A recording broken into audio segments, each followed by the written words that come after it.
దగ్గర డబ్బులు లేవమ్మా.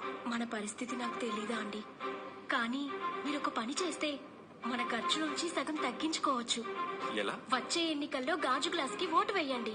వేస్తే జూన్ 4న జనసేన, టీడీపీ, బీజేపీ కూటమి ప్రభుత్వం రాగానే మహిళలకు రాష్ట్రంలో ఎక్కడికి వెళ్లినా బస్సు ప్రయాణం ఉచితం. మేము ఎక్కడికి వెళ్లినా స్వేచ్ఛగా వెళ్ళొచ్చు. నిజమా? నిజంగా నిజమండి. మన భారంలో సగం తగ్గుతుంది అంటే ఈసారి నా ఓటు ఖచ్చితంగా గాజు గ్లాస్ కే. జనసేన, టీడీపీ, బీజేపీ కూటమికి. మన భారం తగ్గడమే కాదు, అన్నింటికన్నా ముఖ్యంగా స్వేచ్ఛ దొరుకుతుందండి.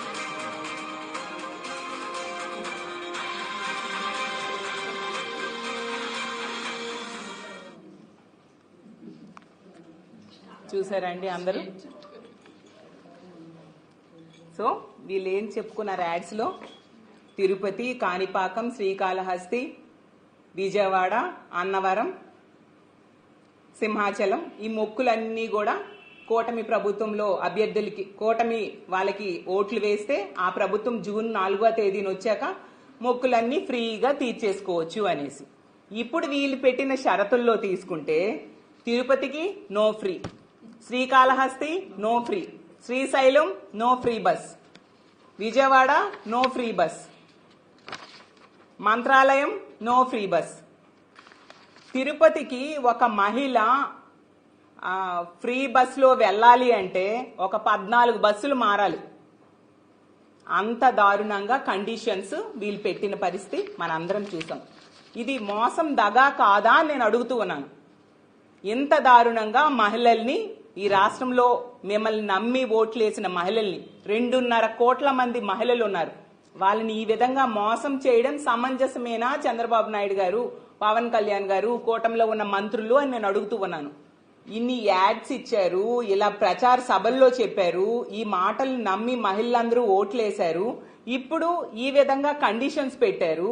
మహిళలు ఏ విధంగా ఫ్రీ బస్ ద్వారా వాళ్ళ మొక్కులు తీర్చుకుంటారు అని మేము అడుగుతూ ఉన్నాము. అలాగే తీసుకుంటే ఈ ఫ్రీ బస్ అయ్యే ఖర్చు నెలకి 300 కోట్లు, అంటే ఏడాదికి 3000 కోట్లు. ఈరోజు చంద్రబాబు నాయుడు గారు, పవన్ కళ్యాణ్ గారు, లోకేష్ గారు స్పెషల్ ఫ్లైట్స్ లో తిరుగుతున్నారు. దానికి ఎంత ఖర్చు అవుతుంది? మరి ఆ ఖర్చును వీళ్ళు తగ్గించుకుంటే ఆ డబ్బులతో ఫ్రీ బస్సు ఇవ్వచ్చు కదా. ఈ రాష్ట్రంలో ఉన్న అన్ని బస్సులకి, అన్ని రకాల బస్సుల్లో కూడా మహిళలు ఫ్రీగా ప్రయాణం చేసే అవకాశం మీరు ఇవ్వచ్చు కదా. మరి ఆ మహిళలు ఓట్లేస్తేనా మీరు పదవిలోకి వచ్చి ఈ సౌకర్యాలన్నీ ఈరోజు అనుభవిస్తూ ఉన్నారు కదా. కాబట్టి మీ ఖర్చులు, మీ ప్రయాణ ఖర్చులు తగ్గించుకుంటే, ఈ స్పెషల్ ఫ్లైట్ల ఖర్చులు తగ్గించుకుంటే మహిళలకు ఫ్రీగా ఈరోజు ఆ బస్సులు, అన్ని బస్సుల్లో తిరిగే సౌకర్యం కల్పిస్తారు కదా అని మిమ్మల్ని నేను అడుగుతూ ఉన్నాను. టోటల్ గా 11,500 బస్సులు ఈ రాష్ట్రంలో తిరుగుతూ ఉన్నాయి. వాటన్నిటిలో కూడా, అన్ని రకాల బస్సుల్లో కూడా మహిళలకి ఉచితంగా బస్సు ప్రయాణం ఇచ్చి తీరాలి. మీరు ఎటువంటి షరతులు లేకుండా ఆ రోజు మేనిఫెస్టోలో పెట్టారు. ఇప్పుడు షరతులతో పెట్టడం ఎంతవరకు సమంజసం? దీన్ని మేము అంగీకరించట్లేదు. ఖచ్చితంగా మహిళలకి అన్ని బస్సుల్లో ఫ్రీ బస్ సౌకర్యం వచ్చేంత వరకు మేము మహిళల తరపున పోరాటం చేస్తామని తెలియజేస్తూ ఉన్నాను.